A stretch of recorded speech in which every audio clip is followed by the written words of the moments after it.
Máme. Je tam prvá ryba, pekná. Ten jalec sa jednoducho nestihne dobehnúť a máte po zábere. A je tam, máme ho. Nebudeme tu hľadať nejaké cestičky. No fajn, vodožihlavý. Au.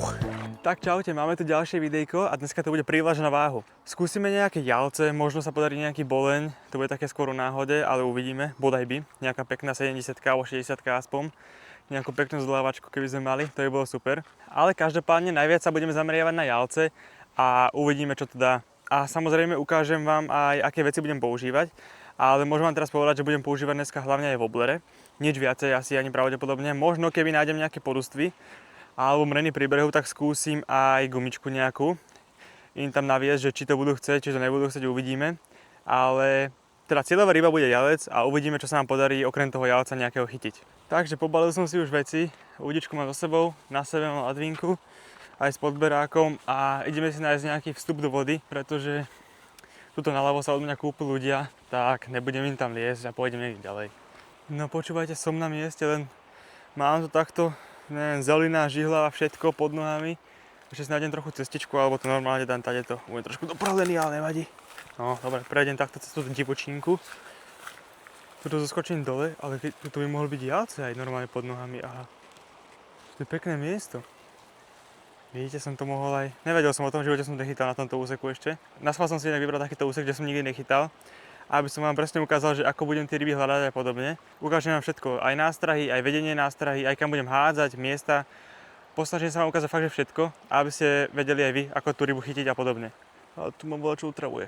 Dobre, idem to zliesť, nebudem ďalej kecať a poďme na to. No, počúvajte, tak skúsime to rovno dať to zliesť nejako. Nebudeme sa tu... Nebudeme tu hľadať nejaké cestičky. No, fajn, vodožihlavý, au. Aj nič príjemné, vidíte? Tu som si buchol ruku o to. Jaj, nevadí, to nám bude dneska svrbeť, ale čo už. A presne takéto miesto som si chcel nájsť, paráda. Dobre, ideme tam. Niekde sa tam postavím, voda je celkom studená inak. Teraz bolo týždeň celkom ochladenie. Ja mám telefón a kľúčovovačku inak. To je celkom múdre, že? Pozrite, telefón. A kľúče od auta. Dosť inteligentný som, nevadí. Nás to do ladvinky a môžeme ich chytať. Takže dostal som sa na opačnú stranu a telefón a kľúče sú už bezpečne v ladvinke, čiže nemusíte sa báť, všetko je v pohode. A poďme si niečo povedať k tomu chytaniu. Ako prvý, druh wobblera, môžeme povedať, budeme používať takéto čabiny. Nazýva sa to čabina kvôli tomu, že je to odvodené vlastne od anglického slova chubby, čo znamená baculatý. A ten wobbler, ako môžete vidieť, je baculatý a hlavne dosť ďaleko letí a tým jalcom sa to páči. A berú to najčastejšie hneď ako to dopadne na hladinu. Čiže dopadne to na hladinu a ten jalec to častokrát zoberie hneď po tom dopade. A ďalšie wobblery, ktoré budem používať, sú také imitácie hmyzu, môžeme povedať. Ako napríklad tento, to je imitácia vlastne bugára a veľmi dobre to funguje na tie jalce, alebo potom rôzne ďalšie čabiny, alebo potom imitácie menších rybiek, hej. Uvidíme, samozrejme, budem skúšať všetky tri druhy, čo som vám ukázal, tú čabinu, nejaké imitácie hmyzov a imitácie malých rybiek a následne uvidíme teda, ktorá nástraha z nich bola najlepšia. Takže nástrahy som vám ukázal a môžeme pokračovať miestami. Ja osobne najradšej vyhľadávam na rieke nejaké zátačky, hej? Čiže máme rieku, ktorá teče rovno a niekedy ide tá rieka do zátačky. A tieto zátačky máme veľmi rád kvôli tomu, že tam najčastejšie býva aj nejaký silnejší prúd, nejaká zmena, hej? Čiže nie je to monotónne ako na tej rovinke. A hlavne na opačnej strane sú také pekné oká. V týchto okách sa presne tie veľké jalce, ale aj tie menšie vyskytujú. A je to jednoducho ich typické stanovisko a tam ich vyhľadávam. Čiže keď to tak mám skrátiť, najradšej vyhľadávam tie jalce, alebo najlepšie sa mne osobne chytajú, keď mám nejakú zátačku, kde je silný prúd a na tej zátačke je vždycky vymitý jeden breh, hej? A na tom vymitom brehu sú pekné oká a tie jalce v tých okách stávajú, hej? Je to ich typické stanovisko a tam ich najčastejšie chytávam. Berú to tam veľmi agresívne. Keby si mám porovnať nejakú tú monotónnu vodu, tú nejakú rovinku a toto, tak túto v tých zátačkách berú 100-krát lepšie. Však to sami uvidíte, snad nejakú rybu chytíme, verím, že áno. Ale takže tak. A čo jednoducho pri tom chytaní robím, to zase uvidíte počas chytania najlepšie, ale nájdem si tam nejaké to oko na opačnej strane, nejaký ten vracák alebo jednoducho miesto mimo prúdu, kde stojí voda a nahodím tam wobbler. A toho wobblera sa snažím vždy udržať čo najdlhšie. Čiže je veľká chyba, keď spravíte to, že nahodíte toho wobblera alebo nejakú hladinovú nástrahu, to je jedno čo, do toho oka a začnete hneď točiť kľúčkou. Ja som to sám ako začiatočník robil, ale je to chyba kvôli tomu, že ten jalec to častokrát nestihne dobrať. On tam môže ich tam byť aj viacero, ale vy keď to tam nahodíte a on to hneď nezoberie po tom dopade a vy urobíte nejaké rýchle 2-3 omoty kľúčkou, tak ten jalec to jednoducho nestihne dobehnúť a máte po zábere. Čiže ideálne nahodiť to tam, počkajte, kým to dopadne, ten jalec to úplne v pohode môže zobrať aj po tom dopade. A ak to nezobere, tak úplne pomaličky točiť kľúčkou a sem tam aj pomýkať so špičkou. Mne to takto aspoň funguje. Kľudne napíšte do komentáru, ako to funguje vám. Čiže ja si myslím, že som spomenul všetko a ak nie, tak kľudne napíš koment, nejakú otázku, čo ťa ešte zaujíma ohľadom nástrah, miest a kľudne aj výberu prútu. A samozrejme, vidíte, výber prútu. Hneď ma to napadlo. Napríklad tento mám do 9 gramov, to idem poprvýkrát testovať, ale myslím si, že úplne v pohode to zvládne, lebo doteraz som chytal na prút do 8 gramov, nie do 7 gramov. A taktiež to v pohode zvládal. Ale nemá moc význam, a som teda tuto u nás, chytať nejaké mäkšie prúty kvôli tomu, že častokrát chytám jalce okolo 50 cm a keď uvidíte ten silný prút, ako je tuto, tak treba toho jalca odtiaľ nejakým spôsobom dostať a s mäkkým prútom ho teda nedostanete. A ďalšia dôležitá vec, ja osobne používam šnúru, radšej ako silon, kvôli tomu, že častokrát chytám aj na veľké vzdialenosti, alebo teda väčšie vzdialenosti a potrebujem mať s tou nástrahou kontakt, čiže kvôli tomu šnúra, lebo šnúra má menšiu príťažnosť ako silon a vďaka tomu cítite lepšie zábery. A ako koncový náväzec dávam 18 fluorokarbon. Bohato mi to stačí, ešte mi to ani jeden veľký jalec neodtrhol. Čiže keď ho zdolávate nejakým rozumným štýlom, že ho nederete cez ten prút a neťahujete ho nejako jednoducho rýchlo, tak táto zostava by to mala úplne bez problémov vydržať a nemali by ste prísť ani o nejakého väčšieho bolenia a podobne. Čiže ja si myslím, že toto bolo už dosť k veciam, čo budem používať a kde budem tie ryby hľadať. Poďme si dať naspäť ladvinku a idem vám ukázať presne, ako budem chytať. Poďme na to. Veľmi sa už teším. Nemám moc času, môže byť nejako, ja neviem, 4 hodiny, už aj možno 5 hodín bude.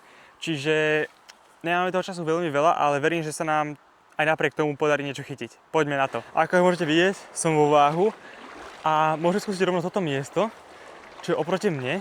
Máme tam pekne padnutý strom a za ním sa točí voda. Čiže nie je to úplne v tom silnom prúde, ako som ukazoval, ten je tam. Ale tu sa to už začína zrýchlovať a ten jalec môže bez problémov stáť aj tam, takže ideme to skúsiť. Dáme tam pár náhodov, keď tam nič nebude, pôjdeme nižšie. Nástroj som nezmenil, mám tam tú čabinu od Mikáda a ideme to poskúšať. Poďme na to, prvý náhod, celkom fúka, čo mi nebude môcť pomáhať pri tom vedení nástrahy, ten vietor, ale to nevadí. Slaď prehovoríme nejakú rybu aj napriek tomu vetru, no. Nemôžu byť vždycky ideálne podmienky. Tak, to bol dobrý náhod. Mali sme záber. Jaj, škoda. Neviem, či ste videli na tej špičke, pretože ja budem musieť mať niekedy aj vyššie udicu kvôli vedeniu nástrahy, tak sa to budete vidieť vy čo najlepšie, no. Chcem, aby ste videli hlavne rybu, nie udicu. Máme. Je tam prvá ryba, pekná. Veľmi pekná. Netrvalo to ani dlho. Len ho vyťahnuť z toho prúdu ešte. Nádherný ale. Udica, ako môžete vidieť, pekne pracuje, do 9 gramov a vidíte, ako je ohnutá. Kvôli tomu volím také pevnejšie. Tento má taký 30 cm, to je ešte celkom malý na váh. Ale aj tak nádherná ryba. Poď sem, kamarát. Je tam. Dobre, vypol sa. Ja tam mám háčiky bez protihrotov, hlavne kvôli tej manipulácii je to oveľa lepšie. Pozrite na ňo. Nádherná ryba. Zdravá. Bež. Ďakujem. Môžem vám názorne ukázať ešte raz, čo som spravil. Čiže nahodil som to tam, dopadlo mi to a toto som spravil, hej. Došplnujem si to a pracujem vlastne so špičkou. Snažím sa takýmto spôsobom nejako oživovať toho woberika, hej. Čiže dopadne mi tam a ja urobím takto. Ten woberik pekne zapracuje, hej. Vy to ani nemusíte vidieť, ale na tú diaľku spraviť určitý pohyb, spraviť takúto vlnku a tomu jalcu by sa to veľmi páči. Inak takéto stromy nad vodou sú tiež úplná paráda. Teraz tam nič nebolo, aspoň teda mi za tým som nič ani nevybehlo. Nevedel som žiadnu rybu. Tak skúsime takto ešte pod ten strom. Bol tam záber, to bola malá ryba, ale nejaký malý jalček. Dobre, nič. Ja si myslím, že môžeme sa posunúť, nech stihneme toho čo najviac prejsť, ale pôjdem na tú stranu. No, máme tu ďalšie veľmi špecifické miesto. Prúd ide z pličiny do ďalšieho prúdu, kde už sa tvorí jama. A tam niekedy tiež môžu byť jalce, ale ešte nie v tomto silnom, ale skôr hen tam naľavo. Ak môžete vidieť, tu je veľmi silný prúd, ale hen tam už sa skôr tá voda točí. Čiže môžeme to teraz skúsiť nahodiť a uvidíme, či tam nejaký je. Počkajte, skúsim. Aha, tu je aké oko, to som sa ani nevšimol.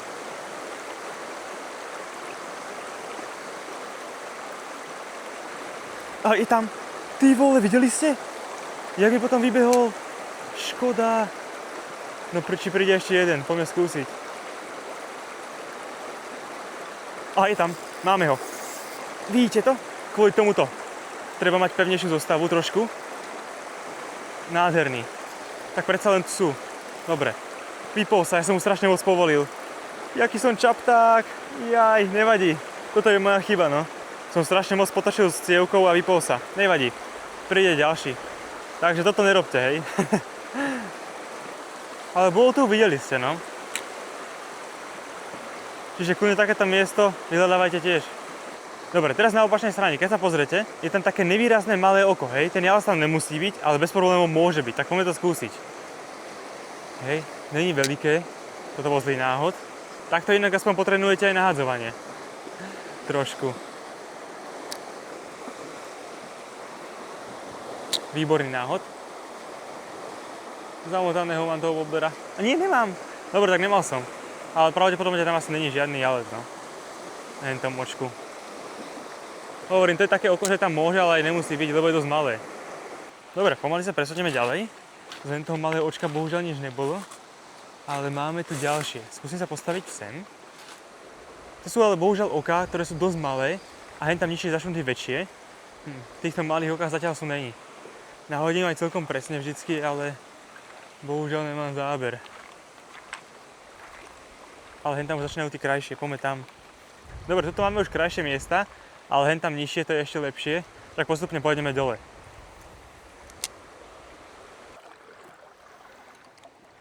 Musíme to tam lepšie prehádať. Toto nebol až tak dobrý náhod. Máme ho. Sice nebol dobrý náhod, ale jak vyskočil, videli ste? Ale zobral to aj tak, vybehol za tým. Pekný jaoček. Navediem si ho takto trošku hore prúdom. Takto si ho splavím do podberáku. Pekne to zobral. Náhod nebol vôbec ukážkový, ale jaoček tam je. Dám toho wobleríka odtiaľ preč, nech sa vydočne do ňom nepichne druhýkrát. Jaj, padol mi, nevadí. Ale videli ste ho. Taká 25-ka, som vám to chcel ešte ukázať a natočiť na telefón. Ale nevadí. Je tam, to sa počíta. Tento to zhltol pekne, veľmi pekne musím povedať. A hlavne ochotne za tým išiel. Nečakal som úplne, že sa tým vôbec pôjde, lebo som to nahodil na hranicu toho oka a toho silného prúdu. A tak on tam mohol bez problémov stáť na tej hranici niekde a ako ho zbadal, tak hneď ho prenasledoval.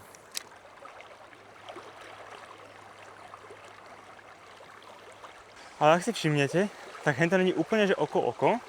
Ja mám to natočím aj na telefón. Tam ako to začína na začiatku pri tom kríku, tam, tak hneď sa tam ako keby netvorí to očko, ale ten prúd ako keby tak mierne pokračuje ďalej. A preto hovorím, že toto ešte není úplne to také typické stanovisko veľkých rýb, kvôli tomu, že sa tam netočí tá voda úplne, hej. Mám také skúsenosti, že tie veľké sú väčšinou tam, kde je tá voda taká najpokojnejšia. Čiže to je také ešte, ale vidíte, ryba tam bola taká okolo 25 cm, ale myslím si, že tých väčších chytím trošku ešte nižšie, tak poďme to skúsiť, či je moja teória pravdivá. Dobrý náhod celkom. A máme tam, či nemáme tam? Videli ste ten záber, ale? Jak mi do toho ťukol. A to bola opäť nejaká menšia ryba. Ale bola tam ďalšia, no. Tí malé mi do toho ťukajú. A kde sú tí väčšie? Tuto je to opäť to slnko. Ja sa skúsim dať tiež trošku doprava. A natočiť vám to. Je tam, hneď po dopade, videli ste? Preto to hovorím, je veľká chyba, keby ste spravili to, že začnete ten wobbler navíjať hneď. Není to síce veľká ryba, je to malý jalček, ktorého môže úplne bez problémov takto vypať. Jaj, len bacha na tie trojhaky, no dobre, vypol sa sám. Ale videli ste, nahodil som to tam a ten jalec to zobral hneď po dopade. Ale dobre, pekne sa mi vypal, aspoň som ho nemusel ani chytať do ruky. Čiže ďalšia rybka je tam. Dobre, viete čo, nechám to tak a naspäť, keď sa budeme vrácať, tak skúsim to brať zase s menším wobblerom. Že čo na to povedia. Možno dokonca prehovoríme aj nejakého to väčšieho. Skúsim sa postaviť takto sem. Tuto je nejaký strom, robí mi to trošku tieň, tak skúsim ísť sem. A nahodím vlastne aj hore prúdom a aj dole prúdom. Čo tu je, aká jamka? Ty kokos, musím ísť do brehu, nech si nenamočím ladvinku, mám tam telefónne baterky. Čo tu je, jaká hlbočina? Joj. Dobre, ty kokos, jak to bolo hlboko. Hneď pri brehu. Ale vidíte, tuto, jak sa ten prúd ťahne, tu sa točí voda, ty kokos, tuto no, jamka pekná. Dobre, pekný náhod. Bol tam nejaký, ja som mongol, ale bol aký uzlík, nemám tu nejaký uzlík alebo niečo? Dobrý náhod. Máme, vypol sa. Na tohto voľberíka som inak úprimne mal minule tiež veľa záberov, ale to sú čisto malé ryby, lebo to sa mi veľkých rýb nestáva absolútne vôbec. Ja keď tá veľká ryba mi zabere, tak ja ju zaseknem a ju zdolám. 90% času, keď neurobím nejakú blbosť, ako aj teraz dneska s tou cievkou. Hej, čiže je to také, no.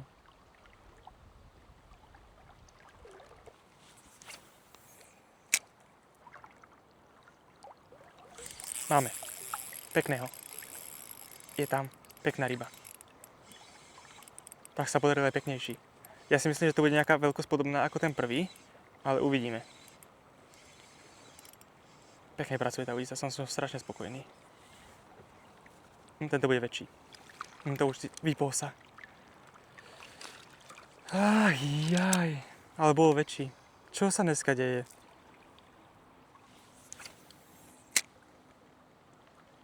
Aha, zazbieral po hladine. Ťuk. Je tam. Dobre, máme. Zazval nejaký menší, no nevadí. Ale vidíte, sú tam na tej opačnej strane v tých okách. Skúsim ho zase takto chytiť do ruky. Dobre, mám ho. Opatrne ho skúsim vypnúť. Jaj, super. Háčik v prstoch, jau. Nevadí. Ďakujem mu aj tak. Dobre, na toho veľkého voblera, videli ste sami, mali sme veľa záberov a bohužiaľ ešte jedna veľká ryba mi padla, ktorá ma mrzí, ale neviem ani prečo sa vypadla, lebo mal som mu už úplne pod nohami. Ale aj to sa stáva. No, poďme to skúsiť prechytať s týmto menším wobleríkom, ako som spomínal. Mám tu napodobnenú hmyzu a skúsime to prechytať tak nejako. Len ideálne, keby sa dostanem do prúdu viacej. Nie do tejto hlbokej vody, ale do tej plitšej v strede, čo bola. A ako ste mohli vidieť, no bohužiaľ veľa záberov tých malých, ale tých nechceme moc, ale podarilo sa nám nejaké chytiť. Ale čo ma štve je ten jeden väčší padnutý, no. Priamo pod nohami sa mi vypal. Ale nejdeme házať flintu do žita, ak sa hovorí. A ideme ešte nejakého chytiť. Hore som si odložil také dve jamky, také dve oká, nad tým silným prúdom. A toto idem postupne skúsiť ešte poprechytávať s tým menším. A keď sa mi niečo podarí, tak sa vám ozvem. Tak, ako môžete vidieť, už sedím na brehu, mám dochytané, už zašlo slnko a hlavne som prechytal všetky miesta, čo som chcel, takže čo k tomu povedať. Mrzí ma, že som dneska nechytil, teda chytil som, aj som presvedčil, troch veľkých. Jedného som vytiahol, bohužiaľ, o dvoch som prišiel. Jedného mojou hlúposťou a toho druhého, neviem, ja som ho úprimne ani nevidel. Mal som už niekde pod nohami, len tam bola hĺbka, tak som ho nevidel. Ešte ak sa mi slnko odrážalo. Ale bohužiaľ vypol sa mi pod nohami. Takže keby som to mal tak zhrnúť, že ako tých jacov presviečam, hľadám a jednoducho chytám, ako vediem tie nástrahy, tak snažím sa vždy nájsť nejaký silný prúd a na okraji toho prúdu nejaké oko, hej. Tam nahodím toho wobblera a snažím sa tam toho wobblera podržať čo najdlhšie, hej. Čiže aby sa nestalo jednoducho to, že nahodím tam a ten prúd mi toho wobblera splaví hneď z toho oka preč. To je tým pádom zlé, lebo ten jalec to vôbec nemusí ani všimnúť a keď sa aj všimne, tak to vôbec nemusí dobehnúť. Čiže ideálne nahodiť to do toho oka, najpresnejšie ako len viete a čo najdlhšie to tam pridržať. A toho jalca by ste mali presvedčiť, no. A ako hovorím, woblerov som vám ukázal, akých používam, len bohužiaľ dneska.